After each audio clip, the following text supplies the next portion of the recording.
The daily occurrence of next-door neighbours arriving unannounced may be over, as a new report suggests only 7% of us leave the back doors open for unexpected visitors.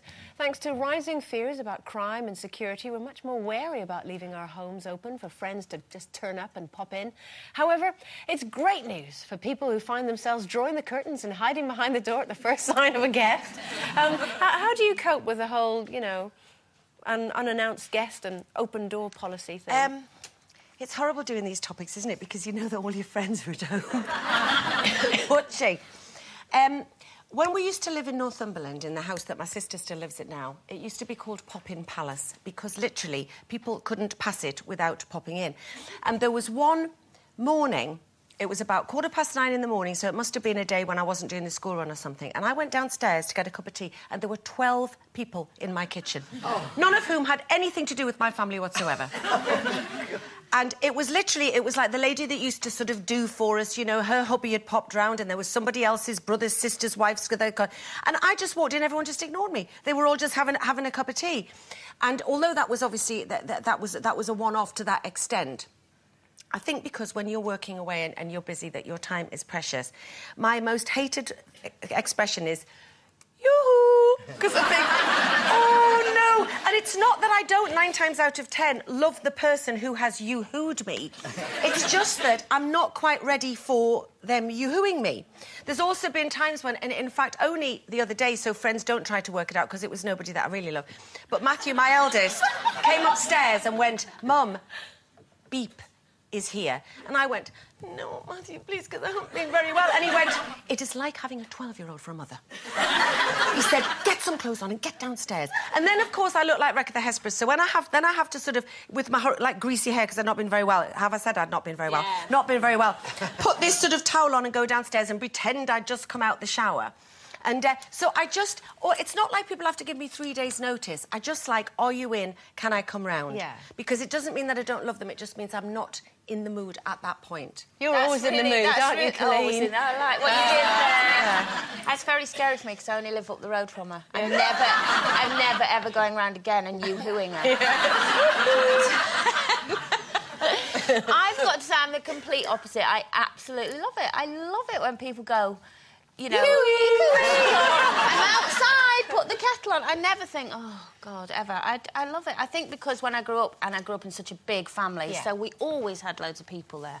And so I love all of that. And normally the people that do it are the people that I feel totally at ease with. So, you know, if I am still in my pyjamas at 2 o'clock, it's friends. I'll go look at me. It's quite difficult to pop into Coles, though, as she does have electric gates. So it can't happen that often.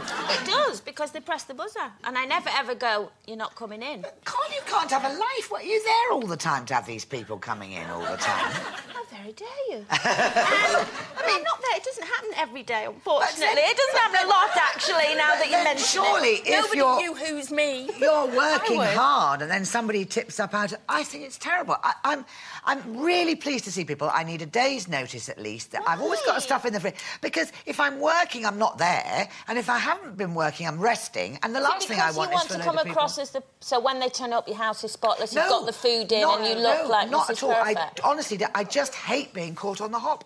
My time is busy and I have got other things to do. I really have, in my home. So if somebody comes and sits there and wants to talk to me, I'm like... What? What do you want? No. You know? And it might just be that because, as I say, because my house is full, because I've got the young ones and I've got, you know, and I've got Tim and I've got Matthew, that on the odd occasion I'm on my own. It doesn't mean that I'm actually doing anything particular. Yeah. But no, I'm not. But it just means that I just want that little bit of time on my own. That's all. I just think it's a courtesy. I have done that as well. I have gone around the house like that so that they can't see me under the window like a commando in the army. Like that. Well, hiding. There was one... Actually, this comes from my mum and dad, actually, I think. For one Christmas, which is really sacred in our house. You know, the tree and Dad stands and we all have our cup of tea and then we're all sat there. And I was only little and we heard the crunching on the gravel and everybody froze. And we're in the middle of nowhere on this farm. So, you know, who is it going to be at 10 o'clock on Christmas morning? And there were these complete strangers. And my dad went, who are they? And my mother went... Oh, my goodness, she said, that's Violet, second cousin removed to the last half-cousin of the half-sister of the... I think they've come on the off chance. And Dad went, hide! And we all hid. hid in the cupboard. And I'm going, what are you doing here in the cupboard? I remember doing that when I was about 7.